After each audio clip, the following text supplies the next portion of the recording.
What's up, guys? So it's 11 o'clock now on Monday morning. I'm in Spokane Valley right now. I've already got my first two stops off, and I'm sitting here. They're on break right now, but pretty soon they'll be back to unload my trailer. I've got 147 pieces here, and then I've got one more stop that has 27 pieces. So once I get that done, I'll be empty and headed back over to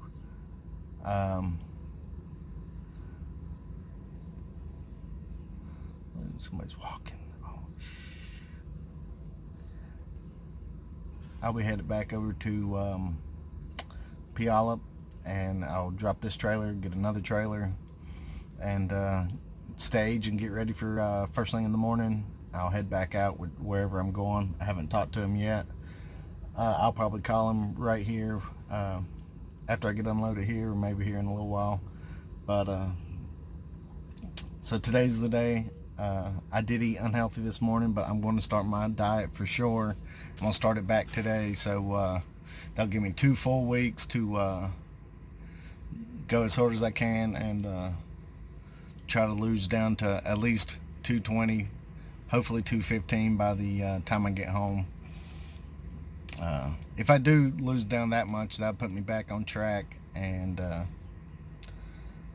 but I can tell you it's going to be hard. I haven't weighed myself in a while, but I ate a lot over this last 5 or 6 days, so I'm really going to have to bust my ass, try to get caught back up. But yeah, it's been a pretty good morning. I got the first 2 stops off without even using an hour of my clock, so and then I got over here and they were kind of giving me a hard time. They said this is a second truck from the company that came today without having any appointment, and I showed them my paperwork. I was like, man, we called on Friday, left a voicemail, nobody got back to us. I called this morning and left a voicemail, told you how many pieces I have, my phone number, and told y'all that I was on the schedule, and I didn't hear anything back, and it's been 3 hours. And he's like, so you just show up anyways? And I was like, well, man, it's on the trailer and I'm in town delivering all my other stops. The only thing I can do is try to get you unloaded. I mean, I'm not sure what else you want me to do, but they gave me a dock and they're going to get me unloaded after they get back from break. But it gets me sometimes, like, how are you confused why I'm here? I was like, is that the right phone number on the paperwork? And he's like, well, yeah. I was like, is your voicemail not working or something? Did you not receive the voicemails? He's like, no, it's working. I was like, did you not want to take deliveries today? He's like, no, we'll take deliveries today. So, man, I don't see the problem. I don't know what else you wanted us to do. It was on the trailer. It's coming this way.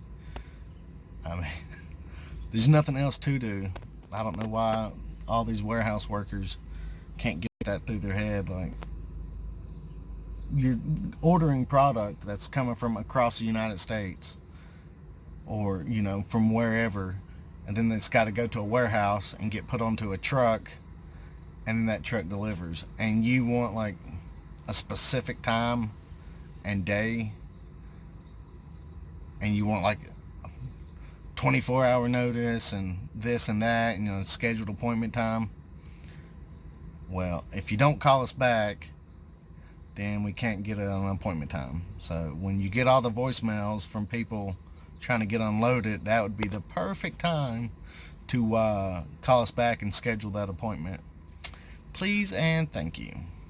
But I'm going to sit here. I'm going to do some paperwork, look at some YouTube videos, and hopefully get unloaded before I know it. So I'll talk to you guys later. Alright, guys, so I just made it back to the terminal. Looks like 35 minutes ago. The drive back was pretty good. I did get stuck in traffic on what is that, 167 right there at the end of 18, and it's usually bad there, so I kind of expected it, especially getting there right at 5:30.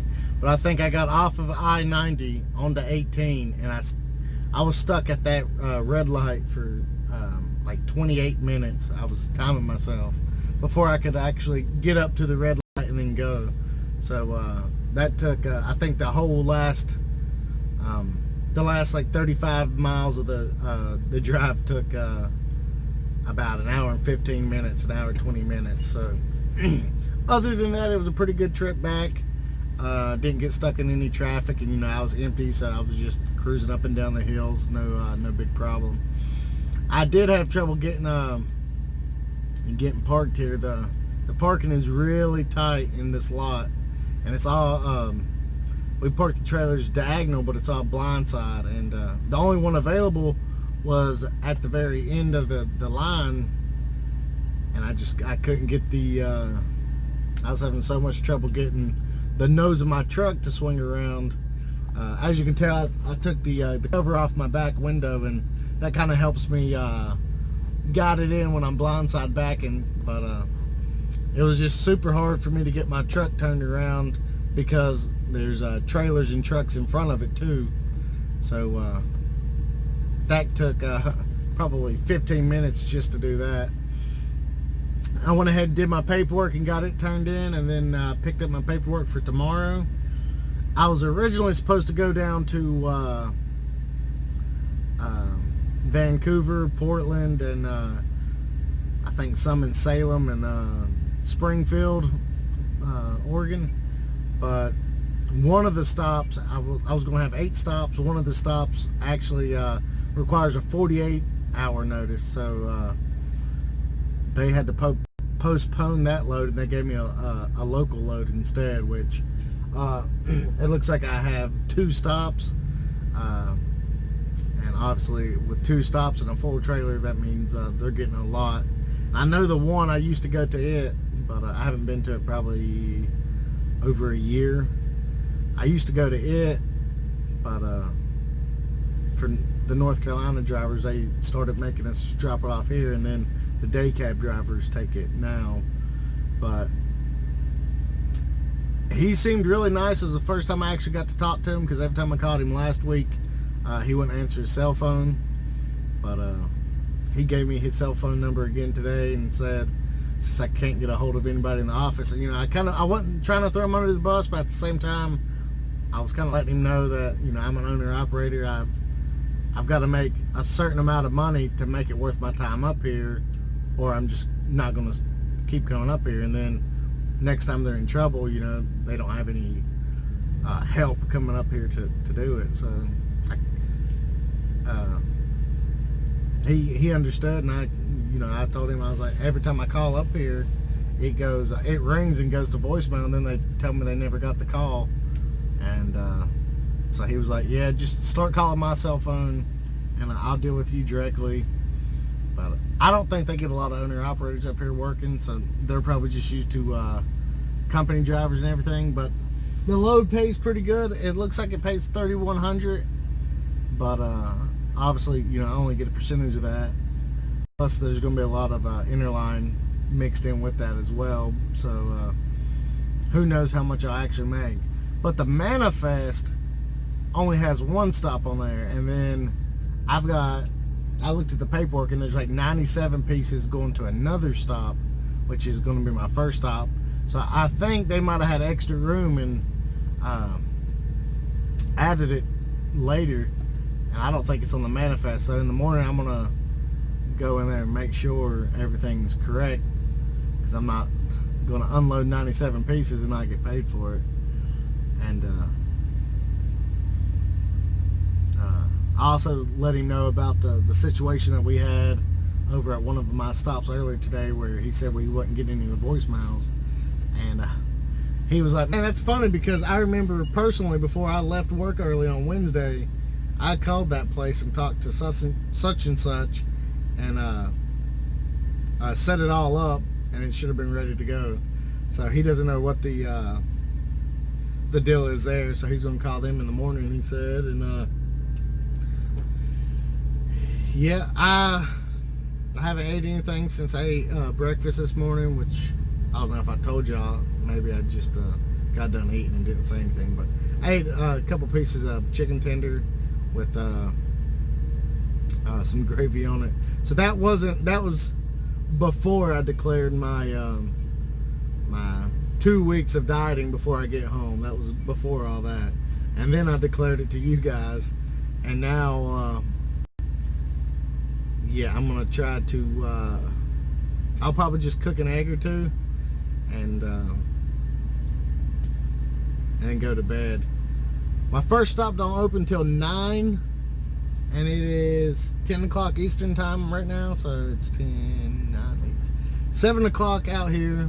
My first stop don't open till 9, so that'll give me time to go in there in the morning. He wanted to introduce himself, which would be good since I do come up here quite a bit. It'd be good for me to actually know the guy. Yeah, for some reason I feel a little drained today. I don't know why. Like I said, it was a freaking easy drive, but I got to get that video up, and I'm gonna get this one edited, and I should be ready to go. I just keep thinking about how easy it'd be just to get on my phone and get on Uber Eats and bring me some Chinese food, but it's this 2 weeks is gonna be rough. But it's doable, and I'm gonna prove it. Yep, I want to prove it. Have a good one.